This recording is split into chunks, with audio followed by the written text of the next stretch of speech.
केशवी का पिता रामदीन बहुत खुश था। खुशी का कारण ही इतना बड़ा था। केशवी बिटिया कहाँ है? अरे कलावती कहाँ हो तुम दोनों? आ रही हूँ जी। क्या हुआ? आज तो आप बहुत खुश हो जी। बापू आपने बुलाया? हाँ बिटिया, खुशी की तो बात है कलावती। हमने जो फॉर्म भरा था ना, उसमें हमारी केशवी का नाम आ गया है। अब हमारी केशवी बड़े स्कूल में पढ़ेगी। अरे केशवी बिटिया, उदास क्यों हो गई? क्या तू खुश नहीं है कि तू बड़े स्कूल में पढ़ने जाएगी? माँ बापू सब मेरे काले रंग का मजाक उड़ाते हैं। सब कहते हैं कि मेरा काला रंग है और इतने लंबे लंबे काले नागिन जैसे बाल हैं। ये कहकर पहले वाले स्कूल में सब मेरी हंसी उड़ाते थे। मुझे पता है इस स्कूल में भी सब मेरी हंसी उड़ाएंगे। नहीं बिटिया, वो बहुत बड़ा स्कूल है, वहां पर कोई हंसी नहीं उड़ाएगा। तुझे वहां बहुत अच्छा लगेगा। केशवी का रंग काला था, पर उसके बाल बहुत ही सुंदर और लंबे घने थे। केशवी के काले रंग के लिए उसे बहुत सुनना पड़ता था। अब नए स्कूल में जाते हुए वो बहुत डर रही थी। रामदीन और कलावती के समझाने पर केशवी स्कूल चली जाती है। सब बच्चे और टीचर केशवी को घूर घूर कर देख रहे थे। केशवी अपनी क्लास में जाती है। उसे देखकर सब बच्चे जोर जोर से हंसने लगते हैं। अरे अरे भागो, देखो ये लड़की देखने में कितनी बदसूरत है। हाँ, इसका रंग कितना काला है और इसके लंबे बाल। ओह, ये तो कितनी डरावनी, बिल्कुल भूतनी लग रही है, भूतनी। क्लास के सब बच्चे केशवी को भूतनी भूतनी कहकर क्लास से बाहर भागने लगते हैं। केशवी का रोना निकल आता है। तभी उनकी क्लास टीचर आ जाती है और वो बच्चों को डांट कर बिठाती है। ये क्या शोर मचा रखा है? चलो अपनी अपनी सीट पर बैठो। और तुम लड़की, क्या नाम है तुम्हारा? जी वो मेरा नाम। क्या बात है, काली होने के साथ साथ गूंगी भी हो क्या? पता नहीं आज का दिन कैसा जाएगा। इतनी भद्दी शक्ल की लड़की हो तुम। जाओ सीट पर बैठो। तभी क्लास में दूसरी टीचर आ जाती है और वो केशवी को बैठा हुआ देखती है। सुनैना मैडम, ये न्यू एडमिशन आई है क्या क्लास में? हाँ दीपिका मैडम, है तो गरीब पर वो मुफ्त फॉर्म भरा होगा, उसी वजह से एडमिशन मिल गया, वरना इतने बड़े स्कूल में एडमिशन कहाँ मिलता है। लड़की का भले ही रंग काला है पर बाल देखो कितने लंबे हैं। वैसे एक बात बोलूं, जरा कान इधर लाना। टीचर दीपिका टीचर सुनैना के कान में कुछ कहती है, जिसे सुनकर टीचर सुनैना चौंक जाती है। अगले दिन से टीचर सुनैना का व्यवहार केशवी के साथ बिल्कुल बदल जाता है। केशवी बेटा, क्या तुम थोड़ी देर स्कूल में मेरी हेल्प के लिए रुक सकती हो? मेरी अलमारी बहुत फैली हुई है, मैं सोच रही थी समेट कर घर जाऊंगी। जी मैं रुक जाऊंगी, मुझे तो अच्छा लगेगा टीचर जी अगर मैं आपकी मदद करूं। टीचर सुनैना के कहने पर केशवी रुक जाती है। केशवी बेटा, तुम्हारे बाल बहुत सुंदर हैं, काश मेरे बाल भी इतने ही सुंदर होते। देखो मुझे बहुत सुंदर चुटियां बनानी आती है। तुम बैठो, मैं तुम्हारी सुंदर सी चुटियां बनाती हूँ। केशवी की खुशी का ठिकाना नहीं था। आज उसकी क्लास टीचर उस पर इतना प्यार बरसा रही थी। टीचर उसे कुर्सी पर बैठा देती है और उससे प्यार से बात करती है और चालाकी से चुपचाप उसकी चोटी के थोड़े से बाल काट लेती है। केशवी को इस बारे में पता ही नहीं चलता। केशवी खुश हो जाती है क्योंकि उसकी टीचर उसके साथ बहुत अच्छे से बात करने लगी थी। केशवी रोजाना ही किसी न किसी काम के लिए अपनी टीचर के साथ रुक जाती थी। अब तो उसकी टीचर ने उसे क्लास मॉनिटर भी बना दिया था। केशवी के माता पिता भी इस बात से संतुष्ट थे कि केशवी का अपने स्कूल में मन लग गया है, पर धीरे धीरे केशवी के बाल छोटे होने लगे।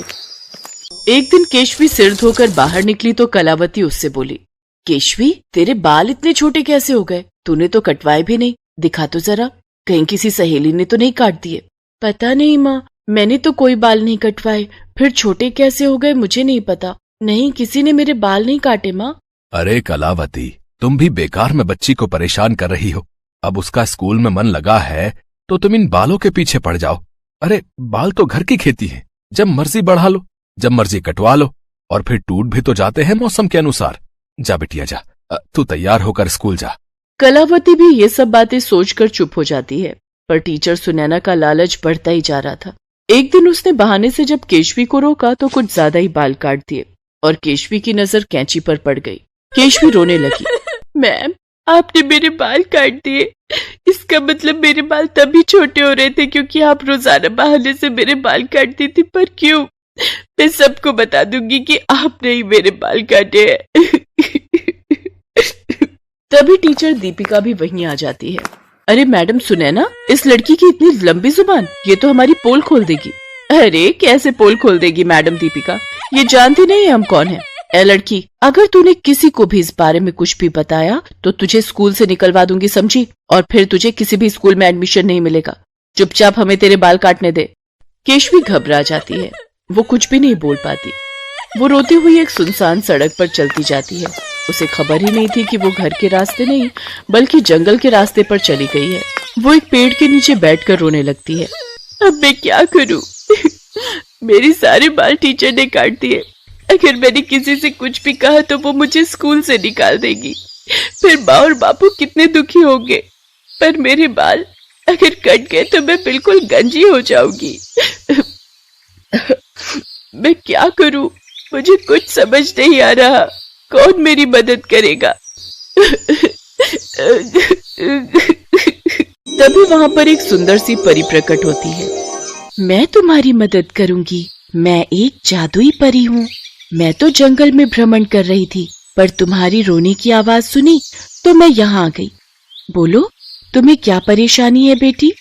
केशवी उस परी को अपनी सारी दुख भरी बात बताती है।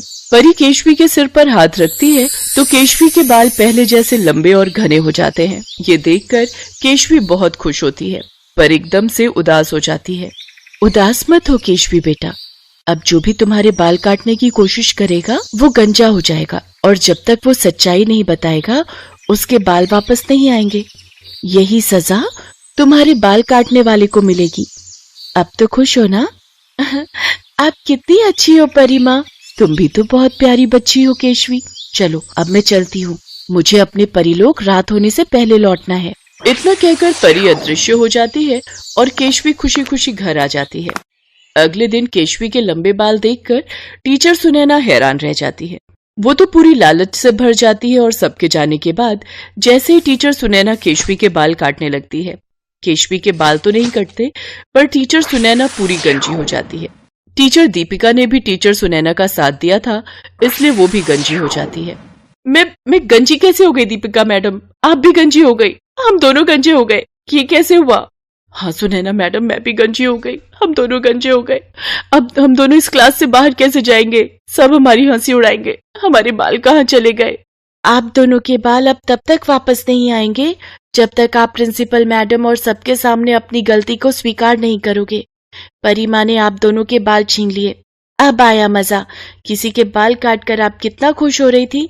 मैं अभी प्रिंसिपल मैडम और बाकी स्टाफ टीचर्स को बुला कर लाती हूँ। केशवी सबको बुलाकर लाती है और सबके सामने सच्चाई आ जाती है। सुनैना और दीपिका अपनी गलती मान लेती हैं। वो दोनों केशवी के बाल काटकर बेचा करती थी। वास्तव में वो बाल बेचने का व्यापार करती थी। सुनैना मैडम, दीपिका मैडम, आप दोनों को शर्म आनी चाहिए। आप दोनों टीचर के नाम पर धब्बा हो। हमारे स्कूल की सारी इज्जत आप दोनों के कारण गिर जाती अगर आज केशवी हमें इस बारे में ना बताती। पैसे की लालच में आप अपना टीचर का पद भी भूल गई कि टीचर तो भगवान का रूप होते हैं। आप दोनों को शर्म आनी चाहिए। मैं आप दोनों को अपने स्कूल से इसी समय निकाल रही हूँ और आपको किसी भी स्कूल में टीचर की नौकरी नहीं मिलेगी। मैं सारे स्कूल्स में अभी फोन करके मना कर दूंगी। आपके सारे सर्टिफिकेट छीन लिए जाएंगे। केशवी बेटा, वेरी गुड, तुम बहुत बहादुर बच्ची हो, तभी तो परी माँ के रूप में गॉड ने तुम्हारी हेल्प की। गॉड ब्लेस यू बेटा। टीचर सुनैना और टीचर दीपिका के बाल तो वापस आ जाते हैं, पर उनका टीचर का पद उन्हें वापस कभी नहीं मिलता। उनकी सारी डिग्रियां छीन ली जाती हैं। आज वो अपने किए पर बहुत पछता रही थी। समाज और रिश्तेदार में उनका बहुत अपमान होता है। उस दिन के बाद केशवी से सबने प्यार से बात करनी शुरू कर दी। अब कोई भी केशवी के काले रंग से नफरत नहीं करता था।